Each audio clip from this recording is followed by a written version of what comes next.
Perhaps the most extreme and explosive form of ignorance that stems from not seeing things as they really are is racial bigotry. Prejudice, wrote William Hazlitt, is the child of ignorance. When you are born and bred into this kind of ignorance or ignorance, it is not easy to free yourself from it. One of the best examples of someone who emerged from bigotry to see things as they really are is Malcolm X. How many of you have seen that movie? I recommend it to every Chila. It is a very important movie. It gives a social, political history of our time, an understanding of Islam, and the understanding of one man's crusade to truly find what is real. You will go away truly having respect, if not love, for Malcolm X. He was an African-American religious and political leader. He preached bitterly against the white oppression of his people. When you look at his background, you can see why Malcolm X had such a negative perception of whites. I believe it would be almost impossible, he said, to find anywhere in America a black man who has lived further down in the mud of human society than I have, or a black man who has suffered more anguish during his life than I have. In his autobiography, Malcolm X said that 2 white men burned down his house when he was 4 years old, and it was rumored that the Ku Klux Klan or another racist group had murdered his father. The state welfare agency decided that his mother could not raise 8 children by herself, so they sent Malcolm to a foster home. Later, his mother suffered a nervous breakdown and was committed to a mental institution. All but 2 of the children were sent to foster homes. Malcolm attended a junior high school where he was the only Negro. He was one of the top students. One day, his English teacher asked him what career he wanted to pursue. When he replied, "I've been thinking I'd like to be a lawyer," his teacher advised him to become a carpenter instead. "A lawyer," his teacher said, "that's no realistic goal for a nigger." Malcolm said that this was a major turning point in his life. See it as an example of criticism, condemnation, and judgment upon this child by someone he respects, his teacher. The condemnation comes upon him, and he never pursues the goal. Instead, he realized that no matter how good he was, he would never be good enough to make it in a white society. Malcolm left school after the 8th grade and began hanging out in the streets. "I was schooled well," he wrote, "by experts in such hustles as the numbers, pimping, con games of many kinds, peddling dope, and thievery of all sorts, including armed robbery." He finally ended up in jail for burglary. While serving his 7-year prison sentence, he converted to the black Muslim faith and began to live by a strict moral code. After his release from prison, he became a black Muslim minister. He was a very popular and eloquent speaker for the cause of black liberation. He exhorted African Americans to take pride in themselves, to separate themselves from white culture, and to become self-sufficient. He even encouraged blacks to form a separate nation. He often referred to white people as white devils. He would say, "You cannot find one black man, I do not care who he is, who has not been personally damaged in some way by the devilish acts of the collective white man. Every time you see a white man, think about the devil you're seeing." In 1964, he decided to make a pilgrimage to Mecca, the spiritual center of Islam. There he saw devout Muslims of all races and colors praying together. It changed his life. He began to see things through a new pair of eyes, and those new pair of eyes turned out to be colorblind. He wrote a letter to his fellow Muslims about his second religious conversion. In it he said, "I have never before seen sincere and true brotherhood practiced by all colors together." After his return, Malcolm X announced his conversion to Orthodox Islam. He no longer advocated that blacks form their own separate nation. Instead, he sought to create a society in which there could exist honest, white-black brotherhood. He told reporters at a press conference, "My trip to Mecca has opened my eyes. I no longer subscribe to racism."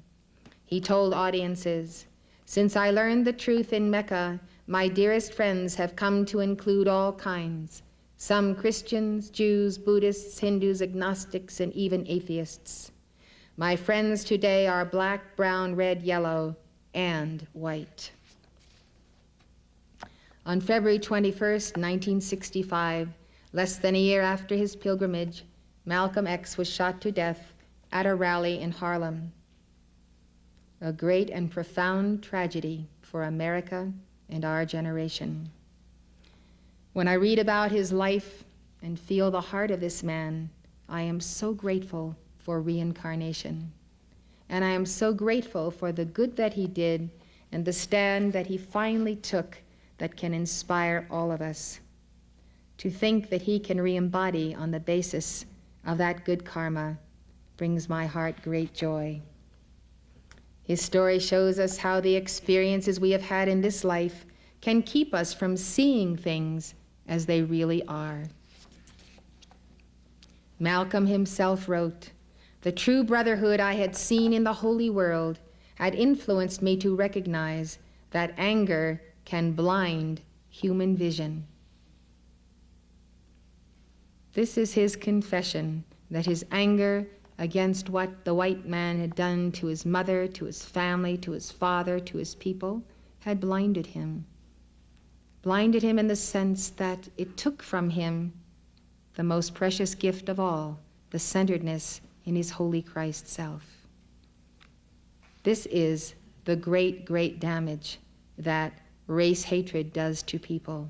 It takes from them the centeredness because of the reaction, the resentment, the need for revenge, the need for retaliation, and therefore swinging too far instead of coming into the center. And so what he said is true. Bigotry is like having a blindfold on, but not knowing it. Gautama's disciples once told him of a group of wandering hermits and scholars who constantly argued amongst themselves about religious matters. Gautama compared them to blind men. He said, "These sectarians, brethren, are blind and unseeing. They know not the real, they know not the unreal, they know not the truth, they know not the untruth. In such a state of ignorance do they dispute and quarrel, as ye describe." Now in former times there was a Raja who lived in Savatthi. That Raja called to a certain man, saying, "Come now, good fellow, go and gather together all the blind men that are in Savatthi." When they were assembled, the Raja said, "Then, my good man, show the blind men an elephant." "Very good, your majesty," said the man, and did as he was told, saying, "O ye blind, such as this is an elephant." And to one man he presented the head of the elephant, to another the ear, to another a tusk, the trunk, the foot, back, tail, and tuft of the tail, saying to each one, that was the elephant. Thereupon that Raja went up to the blind men and said to each, "Have you studied the elephant?" "Yes, your majesty," they said. "Then tell me your conclusions about him." Thereupon those who had been presented with a head answered, "Your majesty, an elephant is just like a pot." And those who had only felt the ear replied, "An elephant is just like a winnowing basket." Those who had been presented with the tusk said it was a plowshare. Those who knew only the trunk said it was a plow. The body, said they, is a granary, the foot a pillar, the back a mortar, the tail a pestle, the tuft of the tail just a broom. Then they began to quarrel, shouting, "Yes, it is. No, it isn't. An elephant is not that. Yes, it's like that," and so on, till they came to fisticuffs about the matter. Then that Raja was delighted with the scene, said Gautama. Just so are these sectarians who are wanderers, blind, unseeing, knowing not the truth, but each maintaining it is thus and thus. Commenting on the same story, Ramakrishna concluded, "A man who has seen only one aspect of God limits God to that alone. It is his conviction that God cannot be anything else. Is that not the problem of all of the many religions and sects we find in America today? Someone gets a vision of God and they say, "This is God, all must worship him this way." Ramakrishna said, "The truth is that with sincerity and earnestness, one can realize God through all religions." Like the blind men touching the elephant, everyone's view of the truth depends on their perspective. How many times are we convinced that we are absolutely right about something until we move a little to the right or to the left and change our perspective? I can tell you, I have seen the blind men and the elephant firsthand. In the Paradise Valley in Montana, the members of my church, Church Universal and Triumphant, and I are the elephant. And the blind men are all the people who tell their version of what the church is and what it isn't. Just as in Gautama's story, each of the blind men have touched only one part of the elephant, and some who present themselves as experts have not touched the elephant at all. But each one has his own elephant tale to tell, and here are some examples. Blind man number 1 says, Elizabeth Clare Prophet and members of Church Universal and Triumphant are not Christian. False. The most recent expression of this canard came in a letter to the editor of the Livingston Enterprise by a local resident. She wrote, "What I wish they would do is come forth and admit that they are not Christian. Let them call a spade a spade. The whole New Age movement, whether associated with or without a specific church, wants to exalt man, putting him equal with God. This is, along with many of their other teachings, anti-Christ teaching, i.e. not Christian. Believe what you will, just don't call yourself Christian when you are not." The charge that we are not Christian, of course, is patently untrue. As anyone who has familiarized himself with the tenets and teachings of our church knows, I accept Jesus Christ as my personal Lord and Savior, as do members of my church. How much more Christian can you get? We do not exalt man and make him equal to God. We believe that we should strive to become one with God. What this woman has said is what pastors across the land are feeding their congregations, feeding them with fear of those who say they are Christian but are not. And so these who are members of the congregation take what is fed to them by their pastors, and they walk in fear and they walk in condemnation and judgment of others as a result of it. The teaching on this comes right out of the Bible. John said, "Now are we the sons of God, and it doth not yet appear what we shall be, but we know that when he shall appear, we shall be like him, for we shall see him as he is." And so it is not that we are making ourselves equal with God, but we accept what the Bible says, that we are the sons of God. Jesus told us to be perfect. "Be therefore perfect, even as your Father which is in heaven is perfect." And he also promised his disciples, "If a man love me, he will keep my words, and my Father will love him, and we will come unto him and make our abode with him." This oneness with God then does surely make us the vessel for that God manifestation and that flame. Blind man number 2 says, Church Universal and Triumphant is a cult, and Elizabeth Clare Prophet practices brainwashing. False. The people who call us a cult often have different definitions of a cult, but their basic accusation has 3 parts. Cults are not legitimate religions. Cults knowingly use deception to recruit members, and cults keep members against their will by coercive persuasion or brainwashing. In the case of Church Universal and Triumphant, we are upfront about what we believe. We do not deceive people. We have nothing to hide.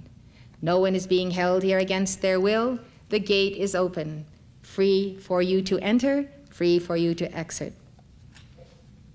In fact, according to the scientific community, there is no such thing as brainwashing, as the term has been applied to religious organizations like our church. Dr. Margaret Singer, a psychologist, Dr. Richard Offshee, a sociologist, are the leading proponents of the brainwashing theory, as they apply it to so-called cults. They go around testifying as expert witnesses in court, but the real experts in the scientific community now regard their theories as pseudo-scientific. More and more, they are not allowed to testify in court as experts on mind control because, as Judge D. Lowell Jensen wrote, their ideas are not generally accepted within the scientific community. It is impossible for this organization to manifest an attitude of brainwashing or of control by the leader, because it is entirely contrary to our religious conviction that each man must walk under his own vine and fig tree, under his own holy Christ self and I am presence, and become that individualization of the God flame by applying the laws of the ages and the great teachings that come out of the East and out of our Bible. Blind man number 3 says, Mrs. Prophet anticipated and predicted the imminent end of the world. False. I always tell people when repudiating this that Nostradamus has prophesied in his quatrains well beyond the year 3000. I do not believe in the imminent end of the world. I never predicted the apocalypse or the end of the world. The press transformed my warnings of a possible nuclear war into predictions of the end of the world. The so-called end of the world predictions were the product of inaccurate and sensationalistic reporting. The University of Washington newspaper, The Daily, was one of the few papers to recognize this. Its reporter, who came here to examine the elephant for himself, observed, the major factual error that most national publications ran is that the church said the world was going to end on Monday, April 23rd. Church members never made this proclamation. This statement was originally printed in one publication and was repeated many times over. In 1986, I warned of a possible nuclear war sometime in the future and recommended that all Americans protect themselves by building fallout shelters. In 1989, I said that the 12-year period beginning April 23, 1990, would bring increasing returning negative karma and the likelihood of war, economic collapse, famine, and earth changes. Since that time, we've seen the war in the Middle East, the war in Yugoslavia, and we have seen famine, which we are dealing with finally, and we've seen any number of earth changes. We've seen economic collapse. We've seen the collapse of banking houses, of insurance companies, and businesses in this nation and around the world, reaching as far away as Japan. We built a shelter for our staff, and many of the members of my church have built fallout shelters too. A fallout shelter is the only real form of insurance in the event of a nuclear incident. Can you imagine after a nuclear war that your insurance agent is going to come and present you with a check to pay for the damage? We face all kinds of nuclear threats, from a Chernobyl-like accident or nuclear terrorism by a Gaddafi or a Saddam Hussein to an accidental launch or a full-scale nuclear war. So much for that. We wish that all Americans had some form of shelter, and a very inexpensive shelter can be built to protect people in the first 2 to 6 weeks, when the danger is so great of death because of fallout. Blind man number 4 says, Prophet calls herself Mother of the Universe. She is worshipped by her followers. False. This is a complete fabrication. I have never referred to myself as the Mother of the Universe. Members of my church refer to me as Mother, just as they would a Mother Superior in a convent. And this is only because of my devotion to the flame of God as Mother. In the Keepers of the Flame fraternity, I hold the office that Saint Germain set up, which is called Mother of the Flame. It was occupied previously by Clara Louise Kinninger, who made her ascension. I do not teach anyone to, quote, worship me. The members of my church consider me to be their sister, their friend, and perhaps their teacher. We have a profound love for one another. They respect me, but they do not worship me. In the life of Saint Isa, an ancient text recorded by Buddhist historians, Jesus is quoted as having said, "Respect woman, for she is the mother of the universe. She gives birth to you. Bless her and worship her, for she is your one friend, your one support on earth.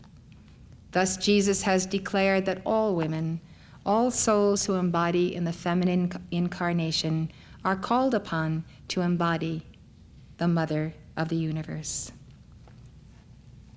Blind man number 5 says, Church Universal and Triumphant is a big-time developer that is ruining the pristine environment next to Yellowstone Park. False. The Royal Teton Ranch, the home of our international headquarters, shares 5 miles of border with Yellowstone National Park. We cherish this land. We have not ruined it, and we do not intend to. The fact is, most of the ranch is open range and farmland and majestic mountains. Our 12,000-acre Royal Teton Ranch South, which borders the park, has less than 2% of its acreage developed. In contrast, Yellowstone Park, by its own accounting, has developed at least 5% of its acreage. The local people are up in arms because they claim we are ruining the environment. Yet on the last night of our July conference, in the heart of the inner retreat, some local vandals chopped down 2 fir trees so they would fall across the road and block people from leaving the conference site. I came upon these trees just moments after they had fallen across the road. That was at 3 a.m. after I finished counseling devotees who had come. These trees were at least 100 years old. Because the first tree didn't fall the way the vandals wanted it to, they just felled another one. Can you imagine hurting sacred life? To us, every tree on this property is sacred, every blade of grass. And yet, just to spite the church, they committed this crime against these magnificent trees. So very often, visitors or reporters will come to the ranch and stop in at the ranch office. And they will say, where's all the development we've been hearing about? Where's all the ruining of the environment? We can't find it. And we have to tell them, this is it. This is our ranch office area, and then we have our ranch headquarters, and there isn't any more development besides what's at Eastgate. So they're very astonished and become very aware of how the papers have drummed this message until people believe it far and wide. Blind man number 6 says, Church Universal and Triumphant never gives anything to charities. False. This very year, we donated over 400 pounds of frozen turkeys grown on our ranch, 2,250 pounds of vegetables to the food banks in Livingston and Bozeman to help feed needy people in Park and Gallatin counties. In the last 5 years, we have donated $25,000 to the local Park County Hospital to keep it operational. So these are just a few of the elephant tales rumored about us. Many of these rumors have found their way into the press, and many reporters have copied the false reports without checking the facts with us. It is a case of the blind leading the blind. Jesus says in the Gospel of Thomas, if a blind man leads a blind man, both of them will fall into a hole. Habit number 8. In order to break the habit of ignorance, invoke the violet flame to consume unconscious anger as the source of ignorance. As I said earlier, anger against God is the root of all ignorance. No one of us really thinks we're angry against God. I've heard of some people now and then who do recognize that, but for the most part, it is at a subconscious or unconscious level.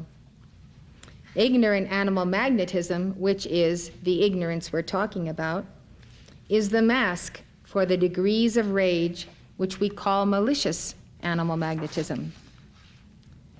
So I'd like to give you the definition of these types of animal magnetism.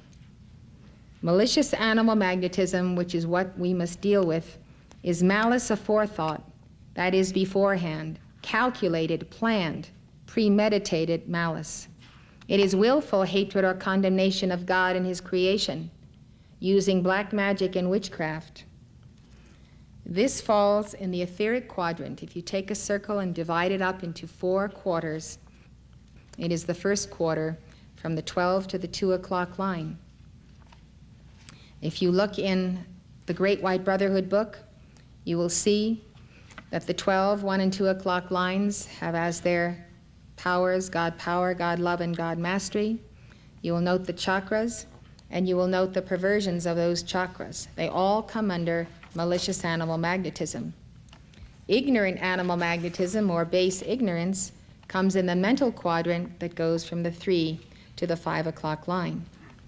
Ignorant animal magnetism is a state of density in the mental and feeling worlds that blocks the mind of Christ from expressing through your lower mental body. So if you look at the chart of the 3, 4, and 5 o'clock lines, you'll note the chakras and the perversions. This is the compartment of your being. It is your mental body, and the etheric quadrant is your etheric body. So in those levels of consciousness, this is where this substance is recorded and where it needs to be transmuted by your invocation of the violet flame. Sympathetic animal magnetism falls in the desire body, which we also call the emotional body. So this is sympathy with or identifying with your own or another's human consciousness rather than expressing the divine compassion of the Christ. This is the 6, 7, and 8 o'clock lines. And it is that astral body which is the lowest vibrating body of the 4 in terms of karmic condition. Delicious animal magnetism falls in the physical quadrant, the 9 o'clock line, 9, 10, and 11. This describes the indulgence of the physical appetites, overeating, oversleeping, excessive sex, the constant preening and adorning of the body, to the neglect of spirituality. So it is attractions of the flesh and of the eye. You can again review the qualities on those lines by studying our chart. So we find that rage is such a powerful misqualification of the sacred fire that it actually consumes the cells of the brain. By studying the teachings of the Ascended Masters and by using the violet flame, those who have lost their mental capacity may be able to regain some of what they once had.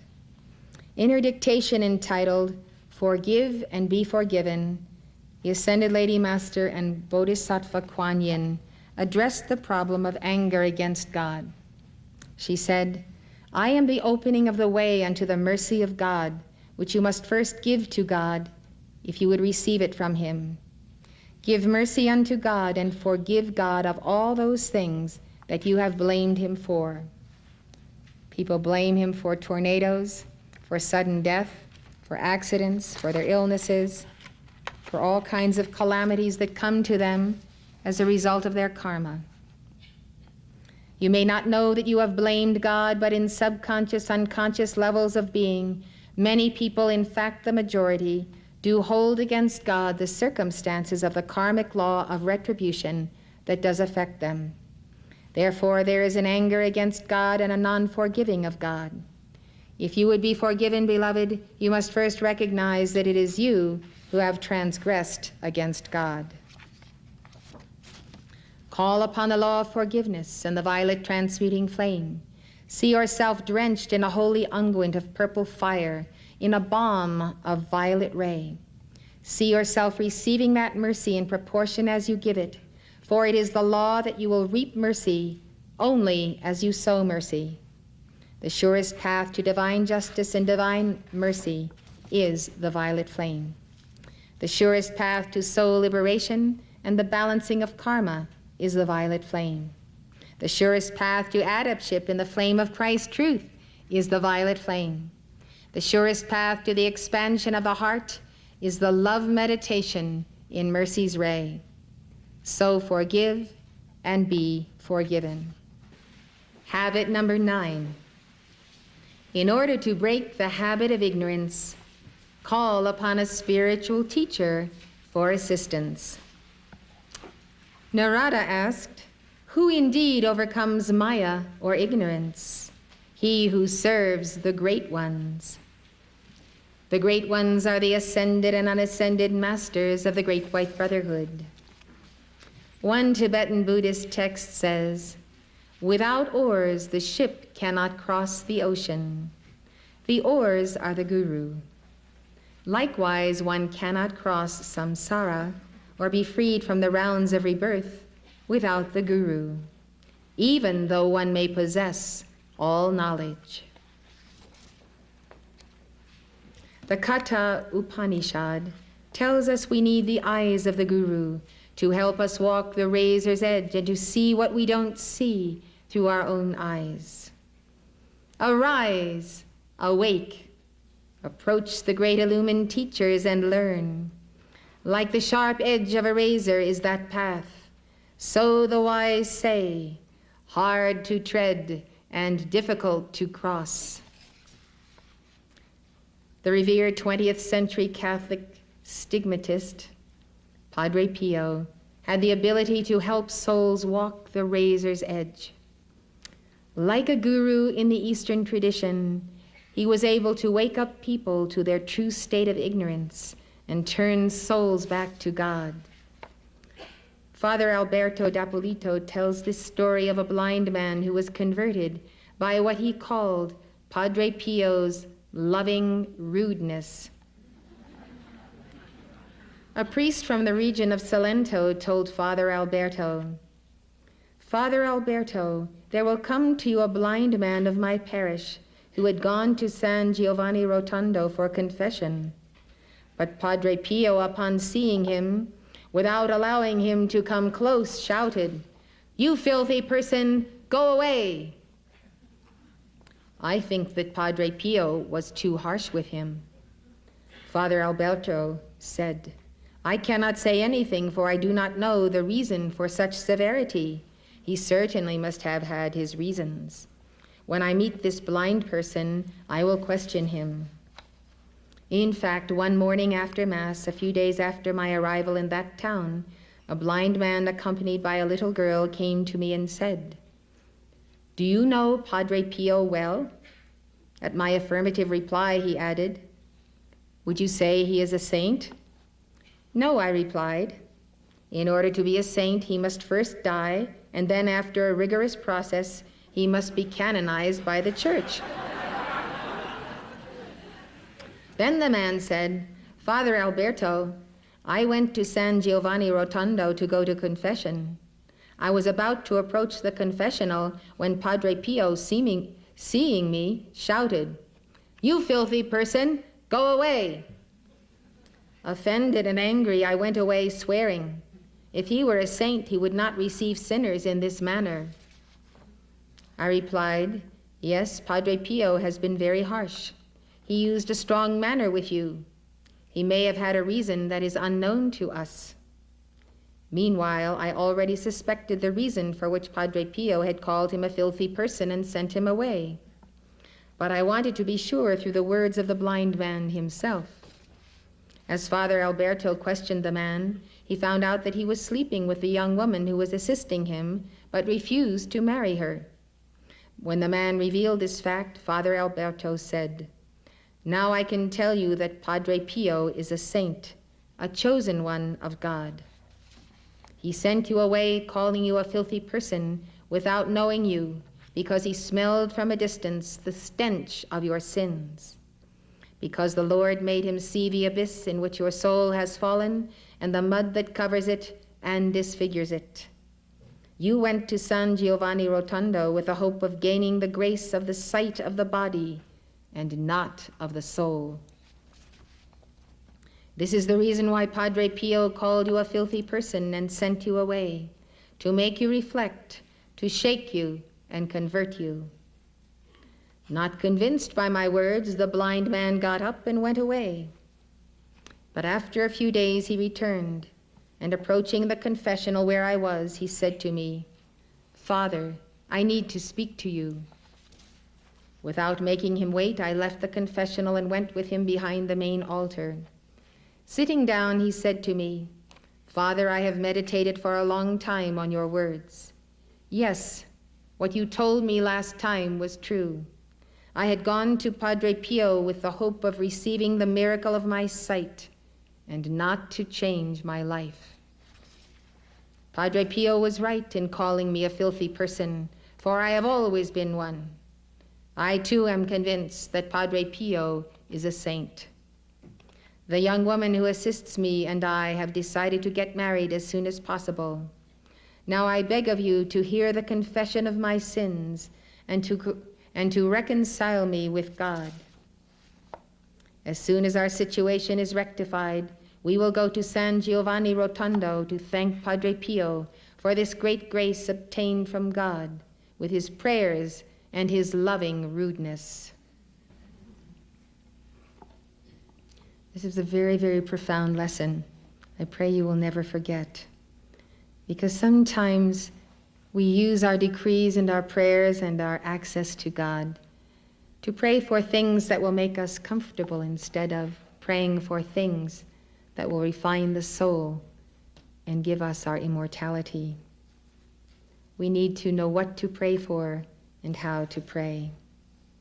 We also need to decide once and for all whether we want a guru like Padre Pio or El Moria, whether we really want to get to the bottom of ourselves.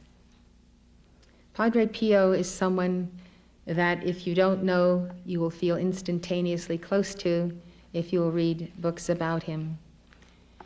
He's one of these individuals that is very much like El Moria, very much in the heart of the Holy Spirit, very direct, very fiery. He could be seen here and there around the world. He had many cities, and he devoted his life to hearing confessions and to teaching, rebuking, comforting, and consoling people. So I suggest you do read about him. A very, very precious soul. There are people who do not see their sins. On the other hand, we see another end of the spectrum. They are those who in their ignorance keep revolving and focusing on their past sins, even after they have reformed their lives. Somehow they have not let go of the guilt. Along these lines, Father Alberto tells the story of Giovanna Rizzani and how Padre Pio dealt with her. Every morning, Giovanna would attend Mass and receive the sacramental Jesus in her heart. Delicate of conscience, she would confess frequently. Against the will of Padre Pio, she would repeat in every confession the usual defects and sins already confessed so many other times. One day, Padre Pio said to her, "If you do not stop this constant repetition of the same sins, I will come to you wherever you are and give you a slap which you will remember for the rest of your life." She promised she would no longer confess them, but they were empty promises. Finding herself in Naples for reasons of her husband's work, one morning Giovanna went to the Church of the Missionary Fathers of the Sacred Heart for confession. At the end of the confession, forgetting the promise made to Padre Pio, she accused herself of the usual sins already confessed many times before. After absolution, she went before the Blessed Sacrament to fulfill her penance. As she was praying, she received from an invisible hand such a loud slap that it was heard in the entire church. The confessor, hearing the slap, put his head out of the confessional to see what had happened. But he was reassured when he saw no one else but the penitent on her knees before the Blessed Sacrament. When Giovanna returned to Padre Pio, she said, "Padre, you kept your promise. How powerful and painful that slap was. I will never forget it." Padre Pio said, "If you do not stop always accusing yourself of the same faults, you will receive another slap, more powerful than the one you received." From then on, the penitent did not dare to repeat the sins already confessed. Not all of us have the advantage of getting a physical slap from our guru, but the ascended masters and our Holy Christ Self are closely tutoring us in just the same way, if we will take the time to listen and heed them. As the blind man and Giovanna realized, it sometimes takes the loving rudeness of the guru to shake us to our senses. As Archbishop Sheen once wrote, "God is the great disturber. Speaking of the disturber, I have 3 little grandsons in descending order. And the littlest one is the destroyer, whom the 2 older ones fear, because he comes along and breaks down all of their wonderful castles they've built and all of the things that they're building. So I decided to call the 3 of them Brahma, Vishnu, and Shiva.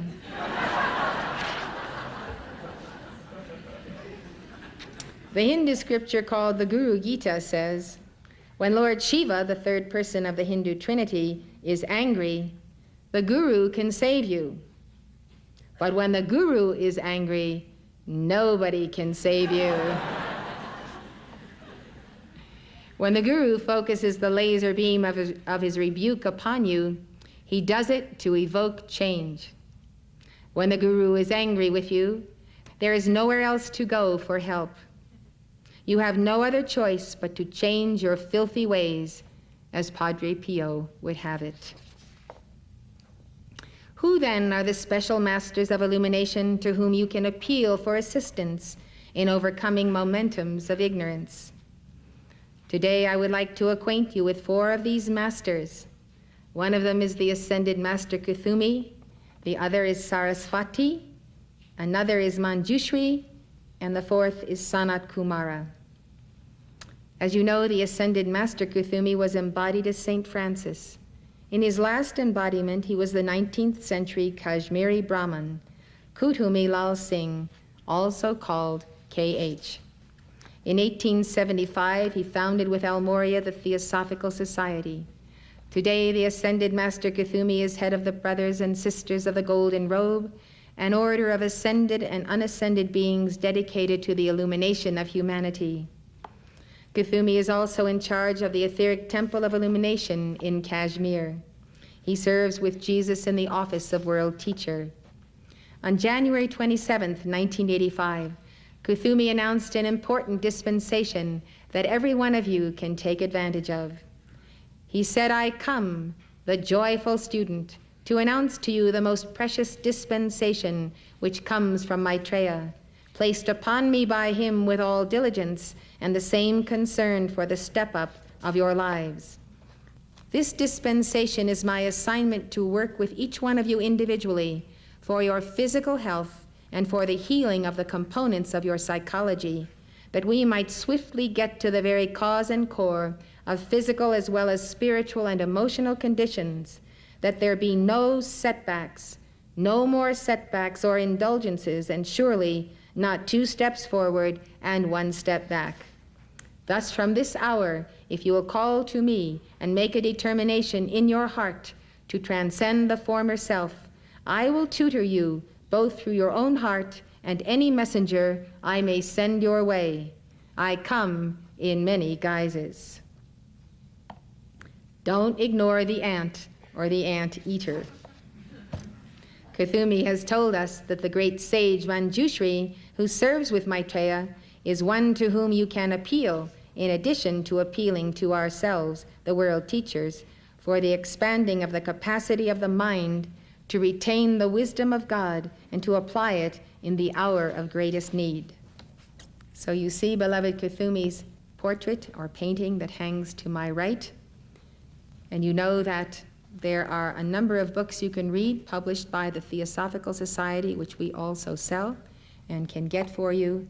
Chiefly, one of the best books you can read to get to the heart of Kuthumi, which also combines with Almoria, is the Mahatma Letters. It is the letters from the Masters K.H. and Almoria, the Master M, letters they wrote just before they were ascended. And they contain very fine teaching on the path of Chilaship. In Buddhism, Manjushri is a masterful divine being who embodies God's wisdom and dispels ignorance. This is a very precious statue of Manjushri. He has the wisdom of the law and the mighty sword with which he defeats and dispels ignorance.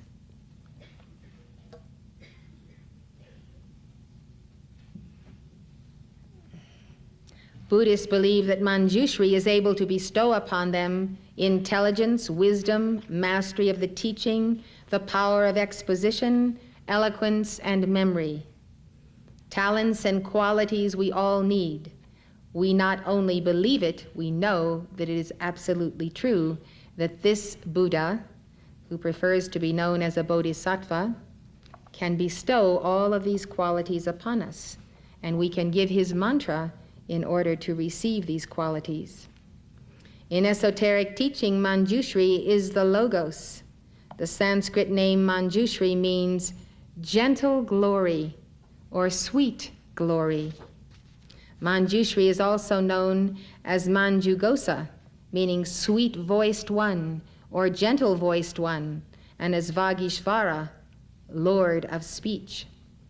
In Buddhist teaching, Manjushri is said to be at the highest level of the bodhisattva path.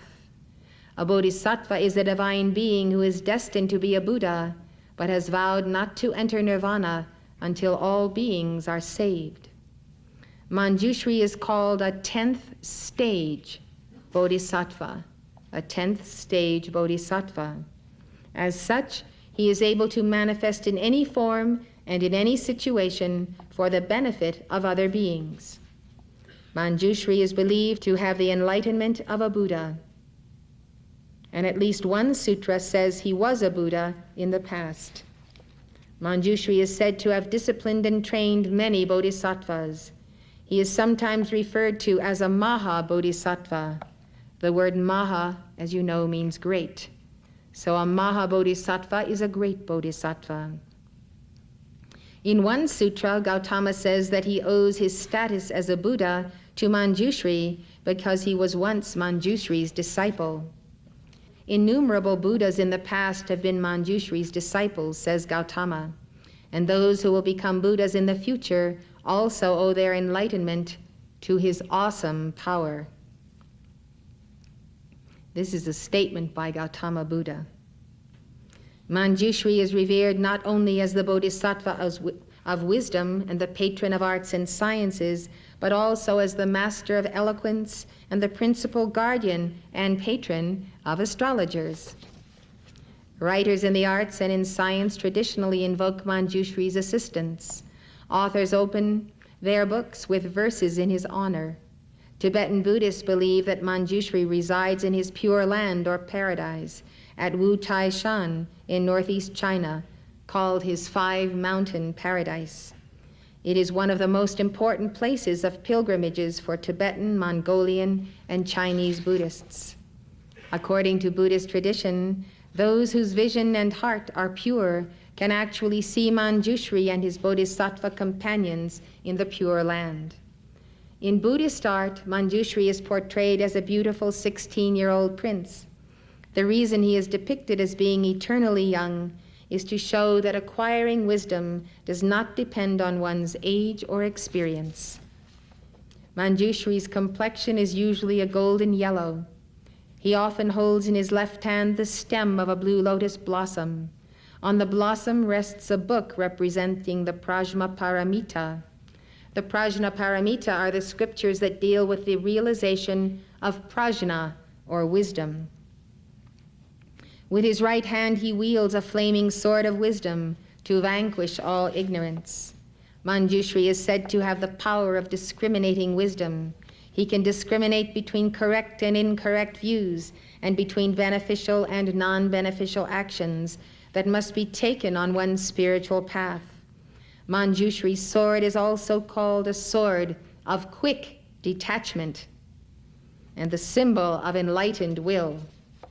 He uses his sword to cut through difficult problems of the law, and he presides over the law of righteousness. The 14th century Tibetan reformer and scholar Tsongkhapa once had a vision of Manjushri with his sword.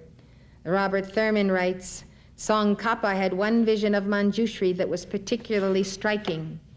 The Bodhisattva's sword of wisdom extended from his heart, the tip touching Tsongkhapa's heart, and the rainbow-colored nectar of the 5 wisdoms flowed down the sword from heart to heart.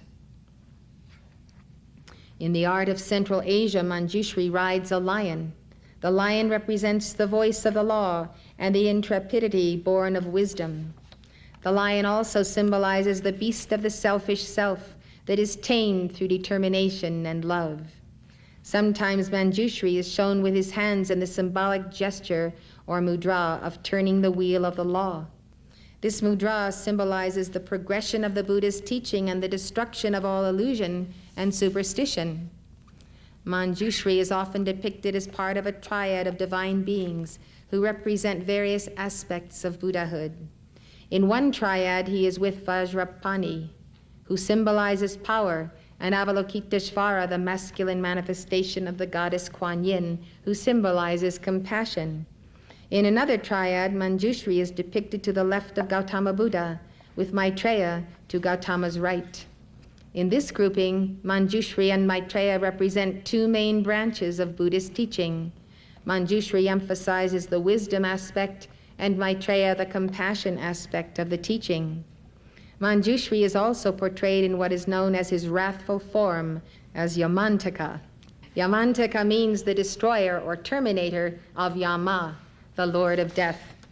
Yamantaka is portrayed as being ferocious because he is warding off evil forces. Sometimes he has more than one head, his main head being that of a buffalo. Robert Thurman and Marilyn Rhee explain, the legend is that Manjushri decided that death was causing human beings too much trouble, cutting short their precious human lives within which they had the unique opportunity to attain enlightenment. So he went down to the windowless iron fortresses of Yama, Lord of Death. To tame Yama, Manjushri adopted the same form, adding to it 8 other faces, symbolizing other dimensions of awareness beyond Yama's ken. Sprouting 34 arms, each holding instruments of fearsome power and knowledge, sprouting 16 legs, and assembling around himself a vast host of Buddhas and Bodhisattvas in terrific forms. To confront death, he manifested the form of death magnified to infinity. Death, a single egocentric god, was overwhelmed by the god of selflessness. Death saw himself endlessly mirrored back to himself, infinitely outnumbered by himself. Death was literally scared to death. To Buddhists, Yamantaka symbolizes wisdom's victory over ignorance, which is death. So the conclusion of this entire lecture is that ignorance is death, and that Manjushri defeats death and thereby defeats ignorance. So in other words, if you insist on remaining ignorant, you will die of your ignorance, because they are one and the same. In some representations, Yamantaka carries a knife to cut through ignorance and tramples on the things that symbolize the obstacles to enlightenment. As the great bodhisattva of wisdom, Manjushri is beloved of students and lamas. One Tibetan Buddhist prayer given daily to Manjushri reads, "Obeisance to my guru and protector, Manjushri, he who has the supreme intellect, free of the clouds of the 2 veils, like the sun shedding a glorious light that is utterly pure. Manjushri who knows all meanings whatsoever of perfect realization, holding to his heart the books of the perfection of wisdom. Those who live in the world are the prisoners of ignorance, afflicted by the darkness of suffering, looking on all beings like a mother, caring for an only child. You, Manjushri, have a voice which has 60 separate tones. Roaring like a dragon, you wake people up from the sleep of craving, shatter the shackles of karma, dispersing the darkness of ignorance. You, Manjushri, cut down the seedlings of suffering with the blade in your hand. Pure from the beginning, you have attained the 10 levels of the Bodhisattva path, O chief of the Buddha's spiritual sons, whose body is full of virtues. Adorned with 112 attributes of the Buddha, to Manjushri, with the uttermost reverence, I bow down. With the brilliance of your wisdom, O compassionate one, illuminate the darkness enclosing my mind. Enlighten my intelligence and wisdom, so that I may gain insight into Buddha's words and the texts that explain them." That is the end of the Tibetan prayer. According to one tradition, when 500 greatly learned professors were asked to produce poetry in praise of Manjushri, they all produced identical verses. These verses are recited daily by students before starting their studies. In addition, the following mantra is given every morning. Om Arapatsannadi. Remember that one? It's in our book. D, which is spelled D-H-I-H, but is pronounced D-E-E, is the bija, or seed syllable, of Manjushri. So it's the last syllable in that mantra. The essence of a cosmic being, chakra or principle, is concentrated in the bija, the seed. In Sanskrit, Om Arapatsannadi is a mystical name collectively representing the 5 Buddhas, whom we believe to be the 5 Dhyani Buddhas. The Dhyani Buddhas embody the 5 wisdoms that are antidotes to the 5 poisons or obstacles to spiritual progress. Manjushri is said to embody the wisdom of all the Buddhas. The mantra Om Arapatsannadi is given to help develop wisdom, memory, and the understanding of the scriptures. One Tibetan tradition instructs the devotee to recite this mantra 100 times or 21 times or at least 7 times. We do our mantras in multiples of 9. On the last repetition, the final syllable D is to be repeated as many times as possible. I would like us to give this mantra to the recording we have already made of it.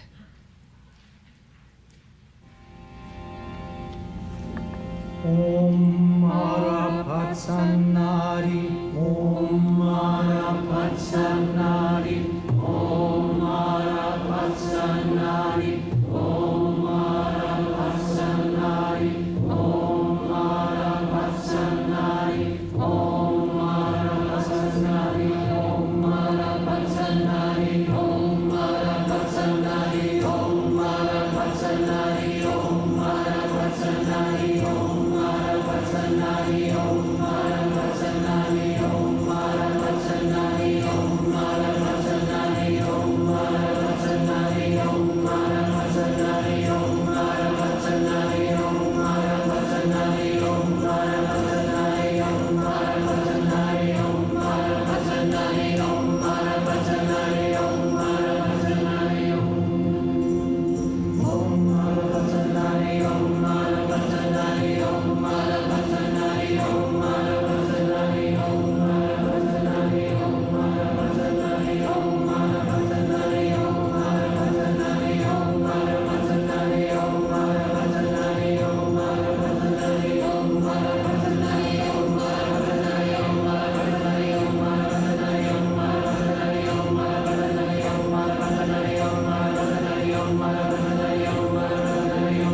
We have another mantra to Manjushri on the same page, Om Wagi Shori Mum.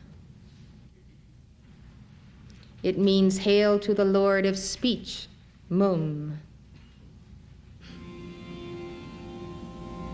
Om Wagi Shori Mum.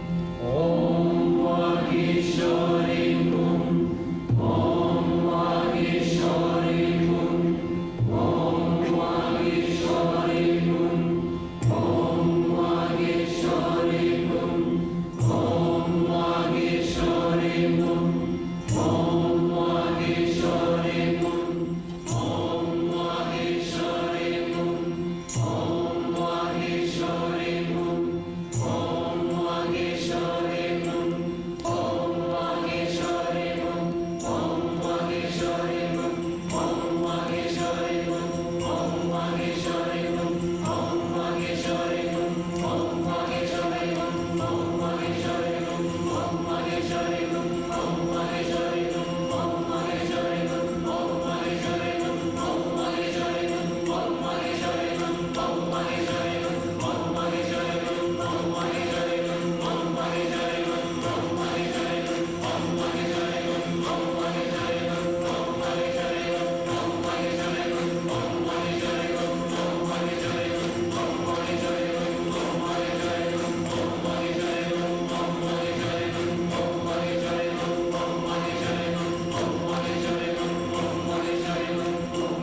This is a statue of Maitreya, who sits on the other side of Gautama Buddha.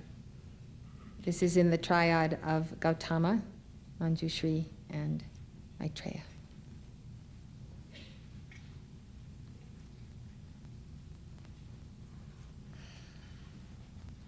The Shakti, or consort of Manjushri in later Mahayana Buddhism, is none other than the Hindu goddess Sarasvati. In Hinduism, Sarasvati is the consort of Brahma, who is the first person of the Hindu trinity, the creator. Shakti means energy, power, or force. The Shakti is the dynamic creative force that expresses the power of her masculine counterpart. The Shakti is the feminine principle of being that releases the potential of God from the plane of spirit to the plane of matter. As the Shakti of Brahma, Sarasvati is considered to be the source of creation by the word. Her name means literally flowing one, denoting that she is the active power of Brahma. Sarasvati is revered as the goddess of wisdom, learning, fluency, eloquence, rhetoric, scholarship, and music. She is patroness of the arts and mother of poetry. Sarasvati is credited with inventing Sanskrit language and its alphabet. She is depicted as a graceful figure clad entirely in white. She holds a veena or lute, symbolizing the fine arts or all sounds, of which she is the source. She usually carries a rosary symbolizing the spiritual sciences and a book representing the secular sciences. The bija or seed syllable of Sarasvati is Aim. Her bija is given to acquire wisdom and the mastery and power over words and speech. Let us give Sarasvati's mantra, Om Aim Sarasvatye Namaha.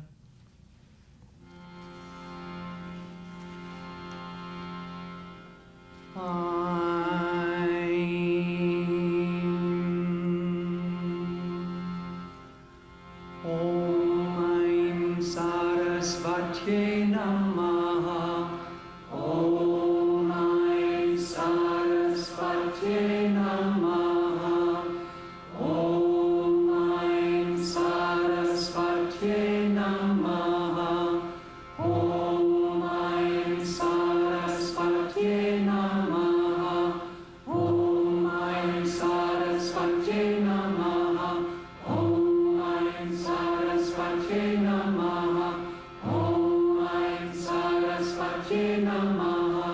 Om Aim Sarasvatye Namaha. Om Aim Sarasvatye Namaha. In Hinduism, Sanat Kumara, in his manifestation as Kartikeya, slays ignorance.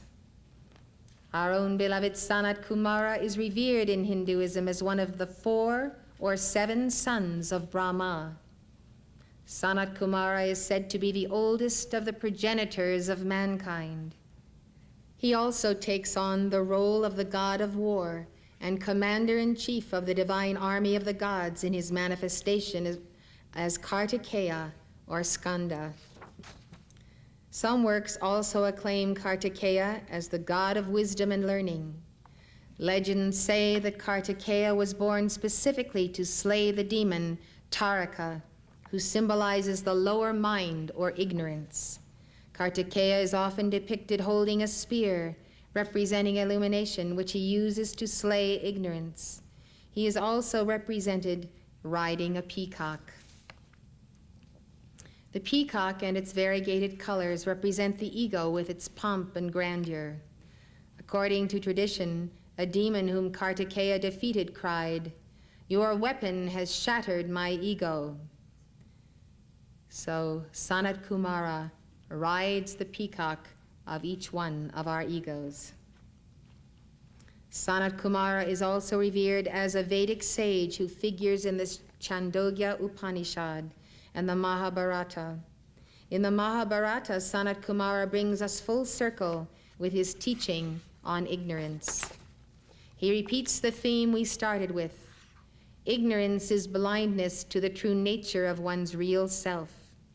Ignorance is blindness to the fact that you are one with Brahman, the supreme God. Sanat Kumara calls the realization of one's identity with Brahman eternal vigilance. Eternal vigilance is the price of maintaining your conscious awareness of your identity with Brahman. In the Mahabharata, he teaches, the view of the learned is that ignorance is death. I hold the view that inadvertence, meaning inattention, is death, and eternal vigilance is immortality. When you think about inattention, it's the same word as ignorance. Ignoring something is not paying attention to it. It's being inattentive. Your teacher is teaching you, you're inattentive, you're looking around the room and out the window at the beautiful day and so forth. So this ignorance principle comes right back to the heart of Sanat Kumara. If you don't pay attention to your real self by eternal vigilance, eternally meditating upon wisdom, then you are in a state of inadvertence or inattention, and you will lose your immortality. Subtler than subtle, of excellent eyes, capable of looking into both the past and the future, Brahman is awake in every creature. Now we know why Gautama Buddha said, in answer to the question, who or what are you? He said, I am awake. What he meant was, Brahman is awake within me, therefore I am awake. They that know him know the universal Father who dwelleth in the heart of every created thing. He that knoweth him becometh both learned and full of joy. The Brahman knowing person is equal unto Brahman himself. And that is the conclusion of our lecture.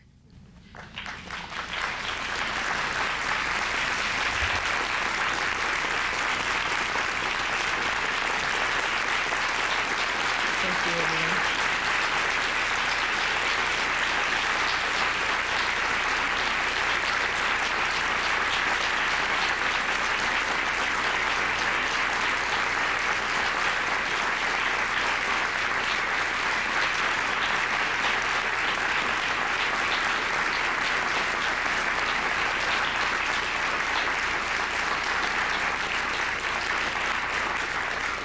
It's been a very special privilege to deliver this lecture to you.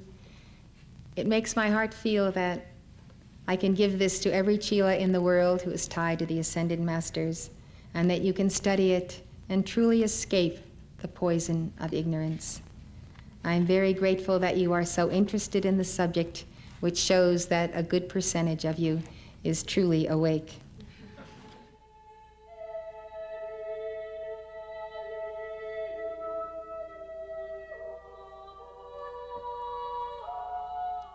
For more information, call toll-free 1-800-245-5445. The preceding program was presented by Summit University, Box 5000, Livingston, Montana, 59047 5000. If you'd like to know more, call this number or write this address.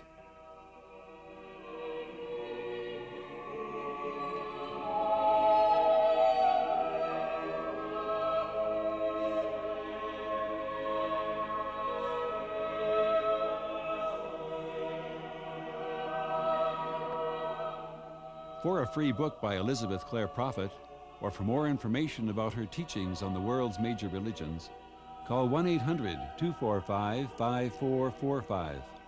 That's 1-800-245-5445.